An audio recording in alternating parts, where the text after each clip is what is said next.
Russia Tomorrow. Hi, Congressman. Thanks for doing this. Good to see you.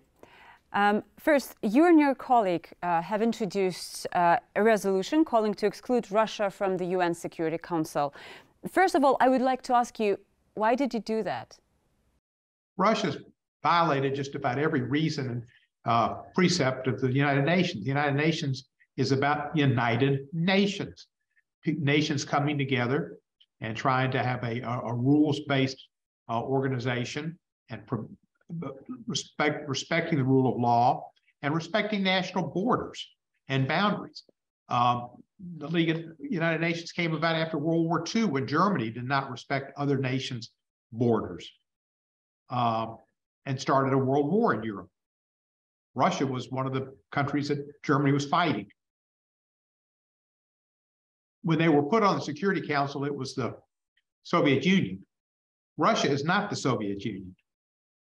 So in many ways, Russia doesn't really exist in terms of the United Nations because the Soviet Union is who had that seat, not Russia. And Ukraine was as much of the Soviet Union,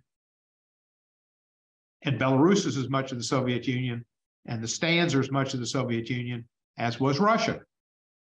So you can make an argument there that they don't have the right to inherit that seat, but they've been against all the principles of the UN by going against a sovereign nation and invading their borders and trying to, really, trying to perpetuate a genocide on the Ukrainian people. So for them to be able to veto any actions by the UN when they have violated all of the UN's precepts is just wrong. But we have heard the reaction of the White House. Karine Jean-Pierre, the representative of the White House, said that there are rules which cannot be rewritten, and Russia is a member of Security Council, a permanent member, so those rules cannot be changed. Does this mean that nothing can be done with this? It'll be difficult, if not impossible, but it's worth talking about, it's worth discussing, and it's worth trying. And I don't know how the United Nations decided to give Russia the Soviet Union's spot. The Soviet Union is who fought Germany, not Russia.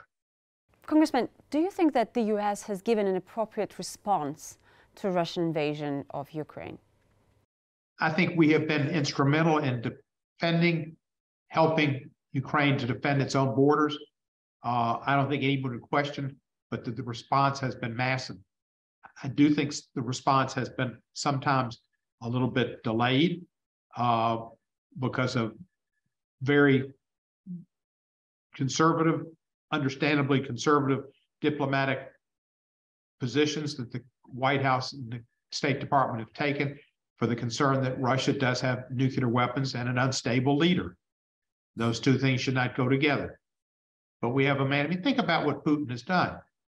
Hundreds of thousands of Russian soldiers have been casualties, deaths and injuries. Their families have been affected. That's hundreds and hundreds of thousands of more people. Russia did not elect Putin to see that hundreds of thousands of Russians would go to Ukraine to their deaths or to personal sacrifice because of injuries. And their families didn't do that. This is really an aberration. This is not something being done for the Russian people, because there's nothing the Russian people wanted or want. It's something Putin wants, and Putin has controlled the media of what's left in Russia. Most of the media in Russia is subservient to him, and the Russian people aren't getting the truth about it. The truth is Russians are being decimated. Their economy is being decimated, partly by the sanctions, but also because of so much money that's gone into the military that's not going into people's pockets and helping people have a better life with healthcare and education and job training and the other things we need in better planned cities and transportation, urban transportation. So much of Russia's economy is a war machine. And this is just, it's terrifying and sad that the Russian people have been led off what their course is. Russian people, no different than people all over the rest of the globe. They want to have a better life for their family. They want to have a better life for themselves. They want peace. But Putin has perverted that. Ukraine is asking for long-range missiles, weaponry to attack the Russian objects, Russian military objects. Do you support this demand? I do. I understand the Defense Department, Secretary of State Department's concern about Russia, but I think that, you know, Russia is, they have no concerns about what they're doing in Ukraine and they're killing civilians. I mean, I saw pictures this morning of people that lost limbs. There was a picture I saw in the paper from the reviews of 2002 of a woman being held in the arms of her husband, and she had lost both of her limbs. I mean, what's happening, and let alone the deaths and the children. This is inhumane. It's cruel. It is genocide, and it's a terrorist state that Russia's become. And Putin is totally lost his sense of perspective as far as what the president of Russia is supposed to be doing for the Russian people, not taking Ukraine, but keeping the Russian economy healthy and taking care of the Russian people at home. He's not doing that. We have heard just recently, again, officially from the White House, that the United States is not involved directly in this conflict, that the US is not a part of this conflict. Simultaneously, we can see how Russia is almost openly declaring that it is fighting not Ukraine, but NATO, and first of all, America, the United States of America. So do you think there is a threat of direct involvement of Washington in this war? Well, that's what Putin's got to say. He can't say he's losing to Ukraine, a country about a fifth the size of Russia, if not more so. I think it's about the fifth, but I'm not sure of the percentages. He can't say they're losing to Ukraine, who they were supposed to conquer in 4 days and decapitate the leadership, which he'd like to do, and like to literally do it. So he has to find a new opponent. And so he can say he's fighting a war with the United States and the West, and therefore he's not losing because he's up against such massive powers. Just like he started by saying that he was denazifying Ukraine and that these were Nazis. They're not Nazis. I mean, that's absurd. If there's a Nazi, it's Putin. Nazis committed genocide.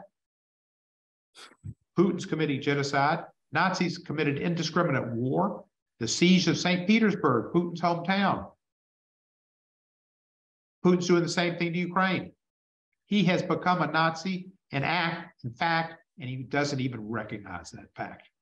We can see that there are some levels of communication between Russia and the United States, and one of the results is a liberation of Brittany Griner, an American citizen.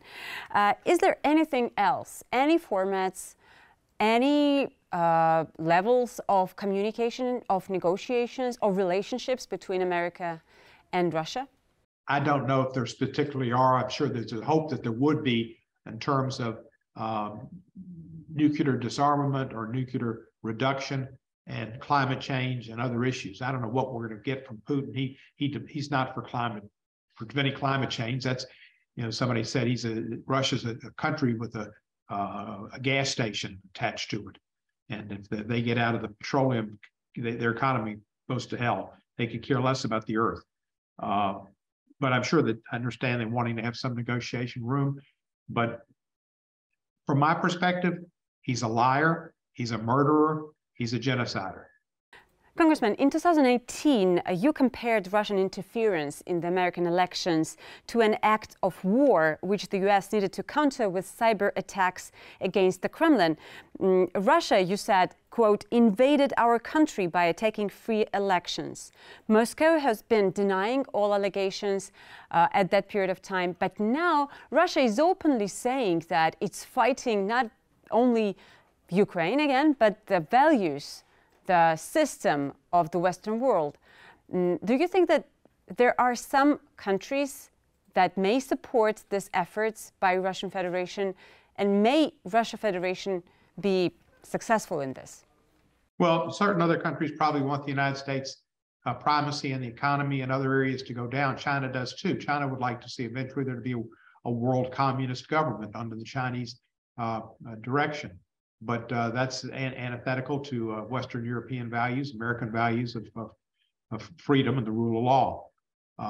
You know, Putin has been on the same path ever since he's been president. He was KGB, once KGB, always KGB. He's plotted against America for years. and he was involved in the 2016 election. Trump in Helsinki was the most pitiful, spineless human being seen as an American president, genuflecting to Putin for his support and help in the 2016 election. Heck, they met with Butina in New York on the election. It wasn't about, they said it was about adopting children. Adopting children was always a ruse. That was something you thought he could take from Americans who wanted to adopt Russian children, stop that, and get some concessions. Butina is now a spokesperson for Russia. She's in the Duma. And so, I mean, she's on the inside. She was here as an agent, and Donald Jr.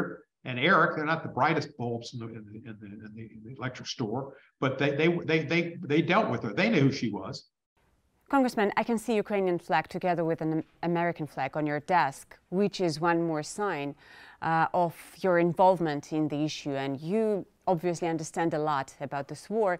You have a huge experience, political experience. And of course, you remember 2009 when America and Russia were trying to reset their relationships, were pushing this reset button. Obviously, these efforts were not successful.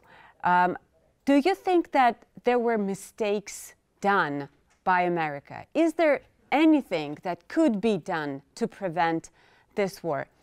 Do you regret about steps that should have been taken, but they have never been? Not necessarily. I mean, Putin has claimed that America wanted to get Ukraine into NATO. There's never been an application for NATO or encouragement of Ukraine being a member of NATO or even the European Union. So I think we should take efforts to give them some help with the European Union. We have a bill to have certain countries recognized as friends or kind of allies of the European Union, includes Moldova and Georgia and Ukraine. And hopefully that could pass and give them some economic help when this war is over. But no, Putin wants Ukraine. He's got this thing with Peter the Great, and he's got, I think Sigmund Freud could understand that better than you or I, but he's got this problem with Peter the Great. And he wants to take over Ukraine. He thinks that's his calling.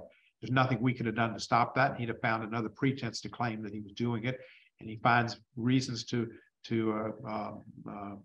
give the public to justify his actions. And his actions come down to a man who just got this Peter the Great envy.